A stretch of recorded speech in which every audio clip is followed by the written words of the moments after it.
Assalamu alaikum. Cette première session du thème Féminisme et Islam, parlons-en, organisée par El Mihriya, s'est très bien déroulée, alhamdoulilah, jusqu'à plus de minuit, donc avec 235 sœurs qui ont suivi, masha'Allah.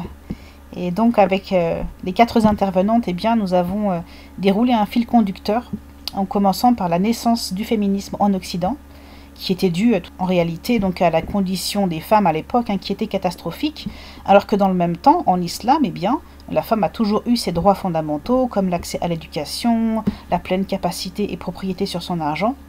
Mais donc ce courant féministe ici en Occident s'est transformé au fil du temps, au fil de ses penseurs, de ses militants et de l'évolution de la société, avec des glissements et malheureusement certaines dérives, donc de plus en plus grandes. Et ce qu'on voit récemment, donc avec le libéralisme sexuel, le libéralisme maintenant même de genre, et jusqu'au grand problème également que pose ce concept d'intersectionnalité de nos jours. Donc tout ça a été décortiqué. Et ces problèmes ont bien été illustrés par le témoignage de la sœur, vraiment un témoignage tout à fait révélateur. Et donc elle-même, du fait de certaines injustices dans sa vie, elle a voulu rentrer comme militante dans un mouvement féministe radical. Et une fois qu'elle a constaté la réalité du mouvement, malheureusement des dérives aussi et du dévoiement de la cause initiale qui était de combattre des injustices finalement et de pouvoir retrouver ses droits, elle a décidé de quitter ce mouvement et elle a renoué pleinement avec la religion dans laquelle elle trouve maintenant, alhamdoulilah, la spiritualité et l'apaisement. Et donc elle compte en fait vraiment sur ce retour à la religion pour être la solution pour nous en tant que femmes, pour avoir vraiment notre condition honorable.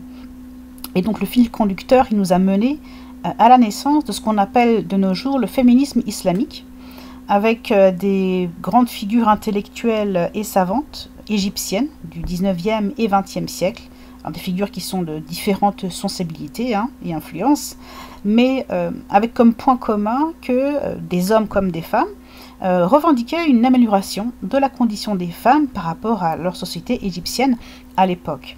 Et sachant aussi que ce terme de féminisme islamique leur a été accolé ultérieurement. Eux-mêmes n'ont jamais utilisé cette appellation.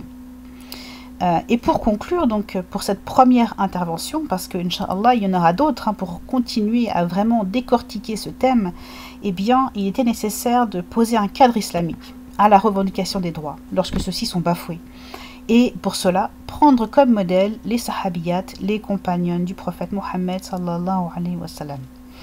Et lorsque nous examinons en fait tout ce qu'on appelle circonstances de révélation des versets, aussi des hadiths, qui ont été donnés par les grands livres de tafsir, les livres d'Asbab al-Nuzul, nous voyons que la révélation, quand elle est descendue pour le droit des femmes, c'est soit, en fin de compte, directement, Allah et son messager ont mis fin à une grande injustice.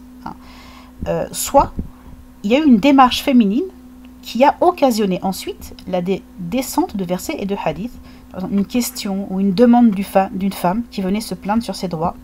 Donc nous avons passé en revue les principaux droits qui ont été acquis à l'époque, très importants, par rapport à la condition de la femme qui était très difficile. Et troisièmement, nous avons vu aussi ces femmes savantes, comme Aïcha, qui n'hésitaient pas à réagir et même à corriger certaines interprétations d'autres compagnons savants sur les droits des femmes, quand elles jugeaient qu'ils étaient mal compris, comme elle l'a fait également sur d'autres sujets. Et ainsi, avec la science, avec l'éthique qui exige notre religion, nous pourrons retrouver une société saine, où les femmes pourront obtenir tous leurs droits, mais dans une démarche de justice, sans empiéter sur les droits d'autrui, sans empiéter sur les droits des hommes notamment, et sans être dans cette guerre des sexes permanente, à même de réaliser la parole coranique. Les croyants et les croyantes sont les alliés les uns des autres. Et donc, le podcast complet des 4 interventions est en montage actuellement, et Inch'Allah, on vous invite tous vivement à l'écouter, une fois que ça sera mis en ligne, et à partager. Assalamu alaikum.